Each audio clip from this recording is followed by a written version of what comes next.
North west और general secretary UK Basit Shah Mashwani की जानिब से स्पीकर कौमी असम्बली असद कैसर के एजाज़ में मीट एंड ग्रीट पार्टी का एहतमाम मैनचेस्टर के एक मुकामी होटल में किया गया।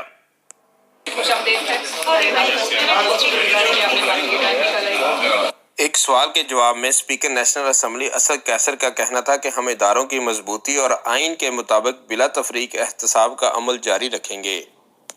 कि असम्बली चलती है कॉन्स्टिट्यूशन के मुताबिक। कॉन्स्टिट्यूशन ने असम्बली के लिए अप्रूव किए हैं रूल्स, वो रूल्स के मुताबिक चलती है। मैंने असम्बली को रूल्स के मुताबिक चलाना है।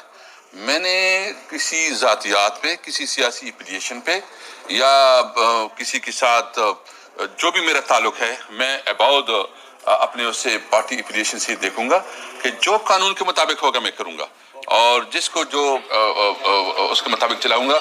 और मैं कम से कम ये आपको गारंटी देता हूँ कि कानून की आगे पीछे कोई नहीं करूंगा, सिर्फ और सिर्फ कानून के मुताबिक चलाऊंगा। जो दुनिया देख रही है जिस तरीके से करप्शन का हम खात्मा कर रहे हैं, दूसरी तरफ लैंड माफिया का मसला था वो भी आप देख रहे हैं। तो जो बड़े बड़े काम है इंशाल्लाह हम कर रहे हैं और हर एक यानी कि मसले हमारे बहुत हैं।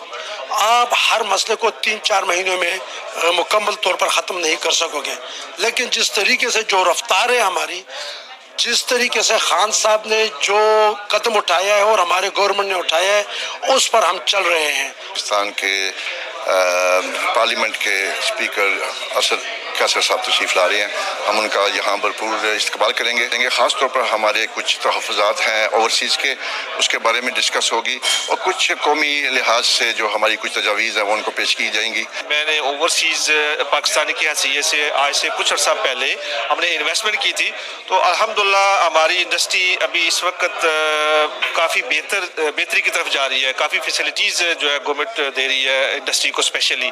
तो मैं समझता हूँ कि जितने भी ओवरसीज़ जहाँ भी है, जो अगर अपने मुल्क में इन्वेस्टमेंट करना चाहता है तो ये एक बड़ा सुनहरी मौका है।